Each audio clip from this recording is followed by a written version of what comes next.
گوش کرده گوش به یه ماشین و خودش شروع میکنه خودشو ساختن. میتونیم ایشون رو به عنوان پدر علم شهرسازی نوین ایران نام ببریم. اون قسمت از نمودار که فانکشن ما به سمت بی‌نهایت میره رو در اصطلاح در ریاضیات بهش میگن سینگولاریتی. این دانش در واقع یک صورت ارزشمندتری از اینفورمیشن یا اطلاعات هست.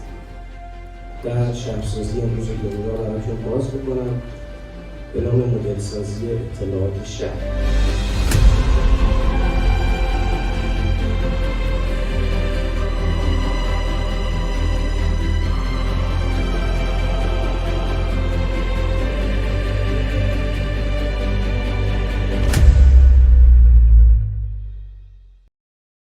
خب سلام عرض می‌کنم خدمت همه دوستان عزیز. در خدمتتون هستم با یه ارائه دیگه در مورد بلاکچین. این دفعه در مورد نقشش توی جمع آوری و حفظ داده‌های شهری. خب داده چرا مهمه؟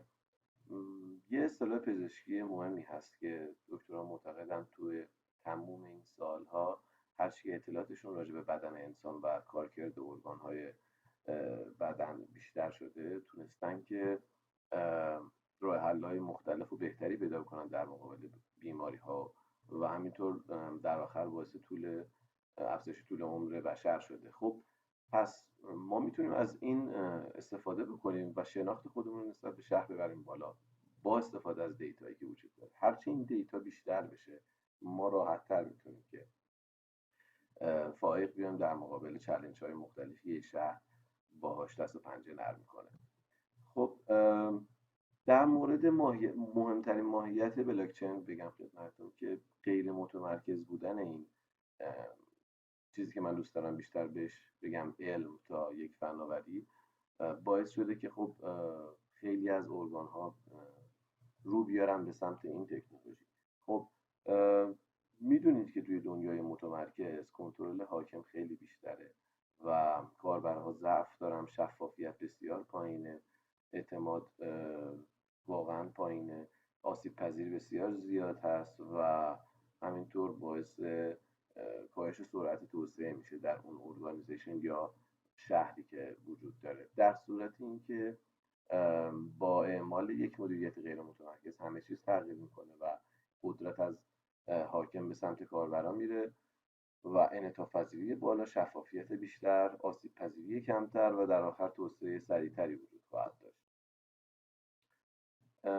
بلاکچین در بستر وب 3 قابل انجامه، به این صورت که خب ما اگر یادتون باشه با سر کله زدن با اینترنت دایالا قطعا یادتون میاد که وب وان فقط قابلیت این رو داشت که شما میتونستید که بخونید اطلاعات رو از داخلش و بعد از اون تازه وب 2 با سوشال مدیا به ما این اجازه رو داد که بتونیم علاوه بر این که یک خواننده باشیم بتونیم یک نویسنده باشیم و تاثیرگذاریمون رو داخل نت اعمال بکنیم.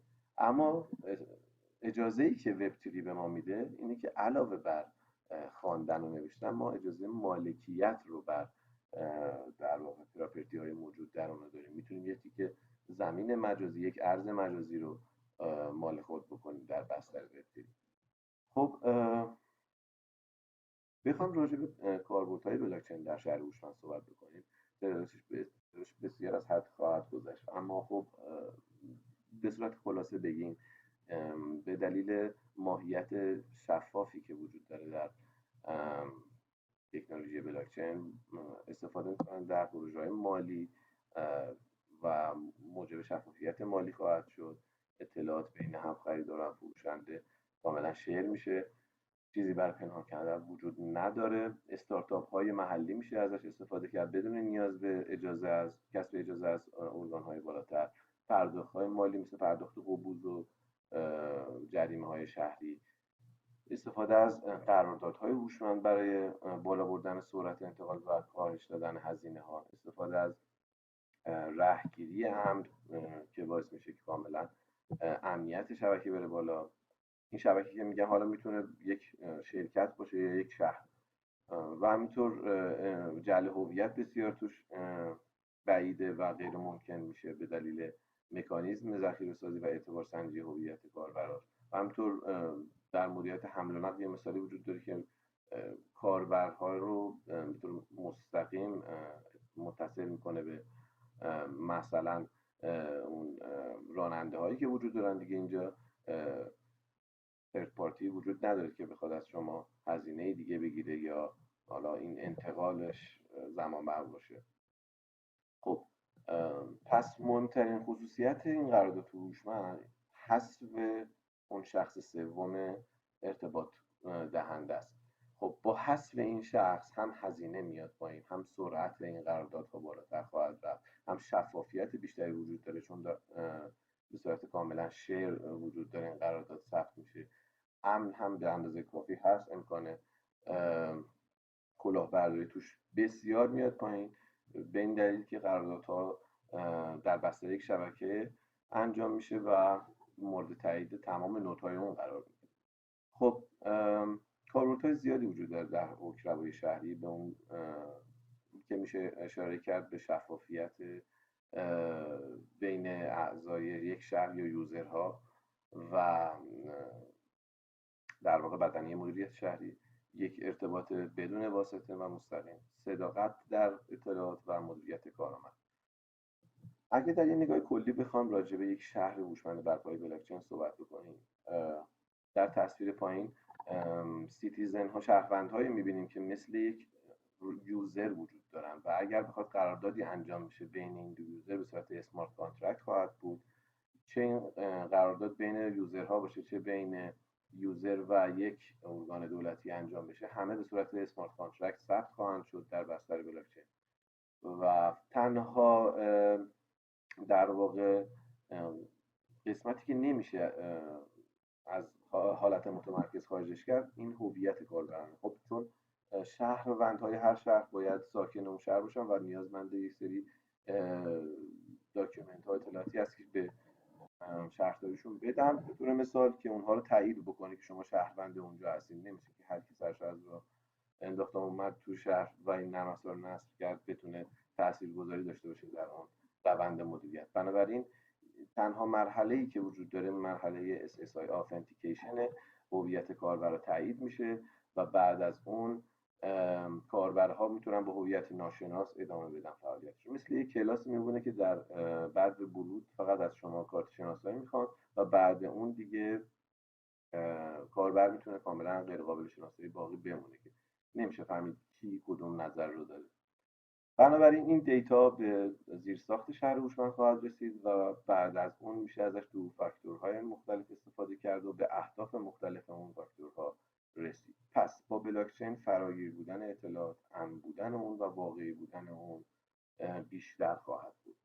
شده که بارها قطعا از شما سوالی پرسیدن مسئولین یا مصاحبه کننده ها، شما نتونید به صورت شفاف راجع به مسائل توضیح بدید چون هم حضوری هستش، هم دوست ندارید به صورت بی‌پروا نظرتون راجع به چیزی بدید، ولی با وجود بلاکچین خیلی راحت دیتاها کاملا شفاف و دقیق خواهند بود.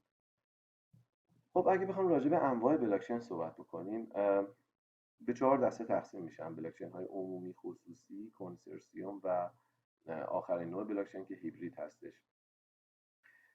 تفاوت‌های عمده‌ای که بین این بلاکچین ها وجود داره، در بلاکچین عمومی چیزی که ما تا به حال میشناختیم بیت کوین و اتریوم از مهمترین مثال‌های این بلاکچینه، اینکه کنترل کننده اون دستگاه‌های ماینر هستن که استخراج کننده این ارزهای دیجیتال بیت کوین و اتریوم نام دارن و میتونید که به صورت آزاد دسترسی داشته باشین به این اطلاعات و توزیعش غیر متمرکزه و نیاز به احراز هویت هم نداره، نوع اجماعش هم بدون مجوز و تغییر داده ها توش غیر ممکن خواهد بود. با توجه به اینکه نیاز داره 51% یوزرهای اون بلاکچین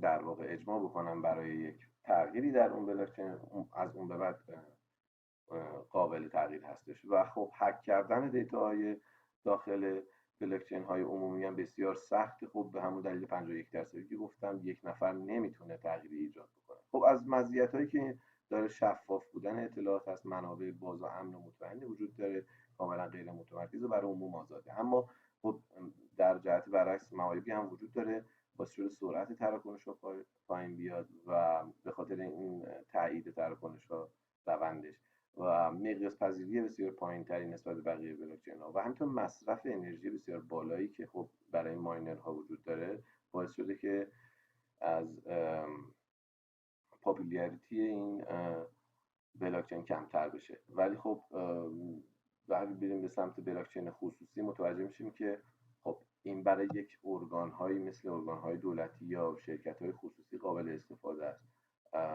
البته تغییری که وجود داره اینه که دیگه مثل بلاکچین عمومی غیر متمرکز نیست، تقریبا میشه گفت یک سیستم عامل غیر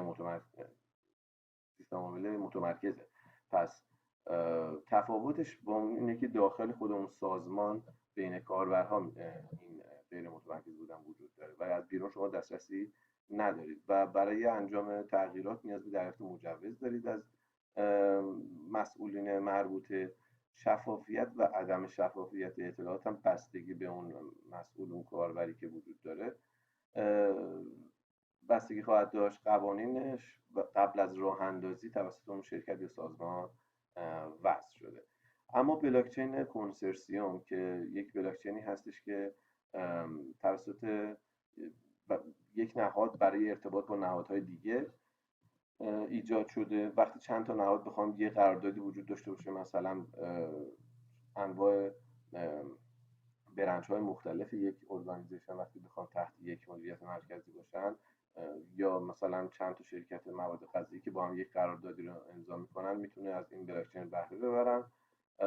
بلاکچین کنسرسیوم تقریبا یک بلاکچین نیمه غیر متمرکزه و تایید تراکنش ها هم خب محدود به اون تعداد شرکت ها هستش و اون تعداد افراد داخلش. شفافیت و عدم شفافیتش هم باز توسط مدیرانی که اونو کنترل میکنن بستگی داره و خب برای تغییر اطلاعات اصلی هم نیاز به اجماع همه اعضا داره. امنیت بسیار بالایی وجود داره در بلاکچین کنسرسیوم و همینطور مقیاس پذیری بسیار بیشتری که باعث شده کارایی بیشتری داشته باشه. اما خب در جهت برعکس شفافیت بسیار کمی وجود داره، ارتقای پروتکل تقریبا بسیار دشواره. اما یک سری آسیب پذیری هایی هم در مقابل افراد هکر و سودجو هم وجود داره به خاطر ماهیت متمرکزی که درش هست. بلاکچین هیبرید جدیدترین نوع بلاکچینه که یک سری خصوصیت از بلاکچین عمومی، یک سری خصوصیت از بلاکچین خصوصی داره و درسته که برای عموم آزاد نیست، اما دستور مسئول کنترل کننده میتونه صادر بشه تا افراد عمومی هم بدون ازش استفاده بکنن یا نه، تا چه حدی در واقع میتونه قابل تغییر باشه دیتاها. اون قابلیت 51% بلاکچین عمومی رو داره، مقیاس پذیری بهتری نسبت بهش داره، حرم خصوصی کاملا حفظ میشه. اما خب دیتا به شفافی بلاکچین عمومی نیست، تقریبا نیمه متمرکزه و مشارکت کنندگان در شبکه البته هیچ پاداشی دریافت نخواهند کرد. که از مثال هایی هم که وجود داره برای بلاکچین عمومی بیت کوین و اتریوم، برای بلاکچین خصوصی ریپل هستش، کنسرسیوم بلاکچین کروم و دراگون چین و فوتراست هم از بلاکچین های هیبریدی هستن که شاید اسمش به گوشتون خورده باشه. اما بیایم راجع به شبکه‌های بلاکچین صحبت بکنیم. خب اینا انواع شبکه‌های بلاکچین عمومی هستن. چه کاربردی برای ما شهرسازی داره؟ خب اولا من اینجا تکلیف رو روشن بکنم. دوستان برنامه شهری اگر دوست دارن که ایده های جدیدی برای تکنولوژی بدن، ایده های جدیدی برای استفاده دیتا بدن یا امن کردنش، بهتره که یه مطالعه روی انواع شبکه‌های بلاکچین داشته باشن که ببینن که از کدوم میتونن برای چه هدفی استفاده بکنن. این که ما الان قابلیت مولتی دیسیپلینری داریم، رشتمون به ما کمک میکنه بریم سمت علم هایی که امروز وجود دارن و حداقل کاربردش رو یاد بگیریم تا ببینیم چه استفاده ازش بکنیم. حالا لزوما من پیشنهاد نمیکنم شما برید زبان برنامه‌نویسی بلاکچین رو یاد بگیرید و یک شبکه خودتون ایجاد بکنید. پیشنهاد اینه که بتونید این شبکه‌ها رو خوب بشناسید و بدونید کجا بهترین کاربرد رو دارن. خب 5 شبکه به طور مثال پر استفاده ترین نوع هستن رو من خیلی سریع خدمتتون عرض می‌کنم. مهمترین شبکه‌ای که وجود داره شبکه ERC20 بر پایه بلاکچین اتریوم، همون ارز اتریوم هست. خب تراکنشاش بسیار سریعه و ثابت خواهند بود و حداقل بروز خطا. خب خیلی مزیت‌ها داره، باعث میشه توی پرداخت‌های هزینه شهری و حقوق استفاده بکنن.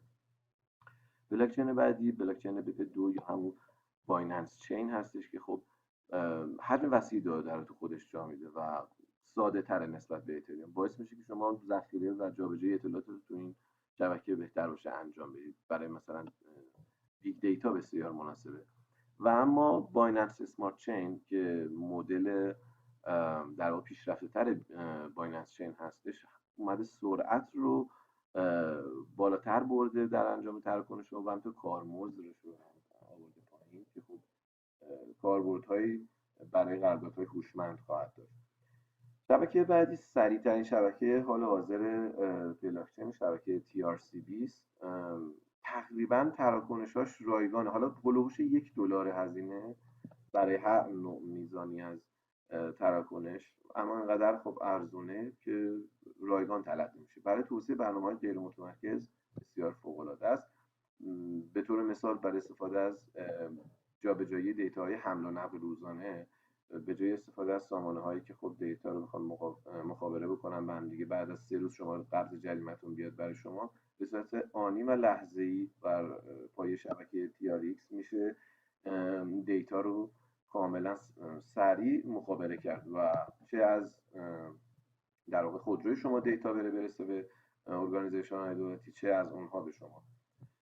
و در آخر بلاکچین بیت کوین که اومنی هست اسمش، به خاطر کارمزدی بالایی که داره خیلی کم استفاده تر نسبت به بقیه بلاکچین ها، اما امنیت بسیار بسیار بالایی داره. برای سازمان های دولتی که میخوان دیتای در واقع غیر قابل انتشاری داشته باشن مناسبه و رابطه بین کاربر و بلاکچین و پشتیبانی پلتفرم های امنیت مالی داره. وقتی بخوام پول های بسیار بزرگی جابجا بکنن، بهتره که از بلاکچین اومنی استفاده بکنن چون امنیت بالاتری داره نسبت به بقیه بلاکچین. خب به 3 مثال میخوام بپردازیم در شهرهای هوشمند امروز که از بلاکچین بهره بردن.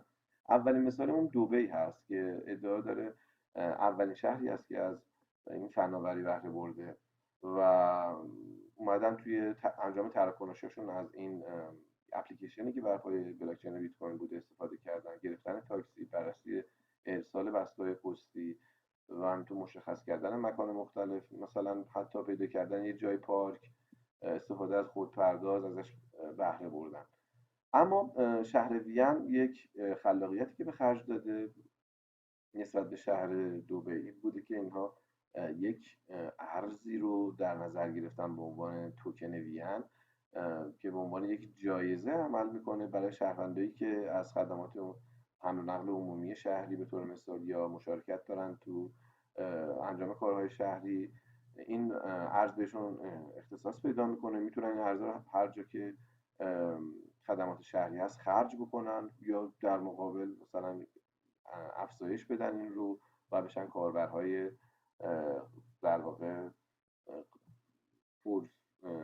کاربرهای پرفایده شهر، کاربرهایی که بسیار سودمند خواهند بود برای یک شهر هوشمند. البته استفاده دیگری هم کردن از بلاکچین در ذخیره ها، استفاده از انرژی از میکروگرید استفاده شده که خب باعث شده بتونن شبکه‌های برقشون رو خیلی سریع انتقال بدن به جای مختلف شهر و همینطور برای افشای اطلاعات و اسناد دولتی از این نرم افزار استفاده میکنن تا به شهروندشون صورت شفاف اطلاعات رو در اختیار قرار بدن. اما مهمترین مثالی که تا امروز بوده برای شهر زاگ سوئیس هستش که خب اینها اومدن یه اپلیکیشنی به نام یوپورت رو طراحی کردن برای شهر با جمعیت فقط 30,000 نفر. خب سابقه بسیار قوی توی شهرهای این شهر وجود داشت، همونطور که از عکسش هم پیداست. نیاز نیست این شهر حتما هوشمند باشه، ساختمان‌های مدرنی توش باشه، جدید باشه. یه شهر کاملا با استقلال تاریخی مناسب از کاربراش درخواست کرد که این نرم افزار رو روی موبایلشون نصب بکنن. از اونها خواست که یک تایید هویت اولیه داشته باشن، یه آدرس کریپتوگرافیک گرفتن و بعد از اون تونستن از این خدمات شریک به طور کامل استفاده بکنن، حتی برای اجاره خودرو، ماشین، دوچرخه، امانت گرفتن یک کتاب ازش استفاده کردن و حتی در بعد برای یک رأیگیری الکترونیک ازش استفاده شد. در سال 2018 تونستن اعضای شورای شهرشون رو به صورت شفاف و از راه دور انتخاب بکنن که نیازی نبوده که صف‌های طولانی برای صندوق‌های رأی تشکیل بدن. نمایی از این نرم افزار وجود داره سمت چپ که می‌بینید به این شکل چقدر UI و UX خوبی داشته و همکاری دو تا شرکت بزرگ بلاکچین، سرتو و ورامو بوده که تونستن یوپورت رو طراحی بکنن و در آخر بسیار بهره بردن از این فناوری بلاکچین که بر پایه بلاکچین اتریوم بوده که همونطور قبلا بهتون گفتم اتریوم بسیار سریع تراکنش‌ها رو انجام میده. اونا براشون این سرعت و این شفافیت مهم بوده که از این در واقع بلاکچین بهره بردن. خب در آخر اگه بخوام تعداد منابع مهم توی این قضیه بلاکچین بهتون معرفی بکنم، از راست به چپ این منابع اهمیتشون بیشتر خواهد شد.